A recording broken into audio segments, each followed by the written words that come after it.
ఏంటి కొబ్బరి చిప్ప చూపిస్తున్నాను అనుకుంటున్నారా? కొబ్బరి చట్నీ అండి. కొబ్బరి ముక్కల్ని సన్నగా కట్ చేసుకున్న, 2 పచ్చిమిర్చి, అలాగే ఒక చిన్న గిన్నెతో నేను శనగపలుకులు తీసుకున్నాను. స్టవ్ ఆన్ చేసేసి పెనం పెట్టుకొని ఆయిల్ వేసుకున్నాను.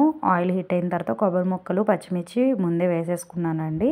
ఇవి కొంచెం వేగిన తర్వాత నేను శనగపలుకులు అనేవి యాడ్ చేశాను. ముందుగా వేస్తే అవి మాడిపోతాయి, పచ్చడి అనేది చేదొస్తుంది. సో అందుకని కొబ్బరి ముక్కలు, పచ్చిమిర్చి కొంచెం ఫ్రై అయిన తర్వాత శనగపలుకులు వేసుకున్నాను. మీ దగ్గర పుట్నాల పప్పు అంటారు కదండి, అదే ఏపిన శనగపప్పు అది ఉంటే వేసుకోండి. కొంతమంది టమాటా కూడా వేస్తారు, నేను టమాటా వేయలేదు. నా దగ్గర ఏపిన శనగపప్పు లేదు, సో కొద్దిగా జీలకర్ర యాడ్ చేశాను. అలాగే చింతపండు కూడా కొంచెం యాడ్ చేశానండి.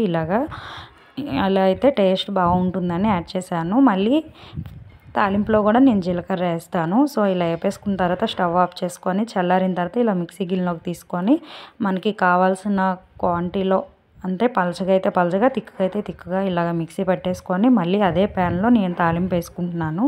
1 టేబుల్ స్పూన్ ఆయిల్ వేసి ఆవాలు, జీలకర్ర, ఎండుమిర్చి వేసానండి. మీ దగ్గర ఉంటే మినపప్పు, కరివేపాకు కూడా వేసుకోండి. నేను కరివేపాకు వేయలేదు, నా దగ్గర లేదు. మినపప్పు నేను వేయను.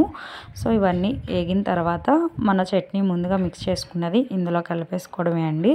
ఇలా తిక్కుగా కావాలంటే ఇలా ఉంచుకోవచ్చు, గట్టి చట్నీ అంటారు. నేను 2 టేబుల్ స్పూన్ సాల్ట్ వేసి యాడ్ చేశాను.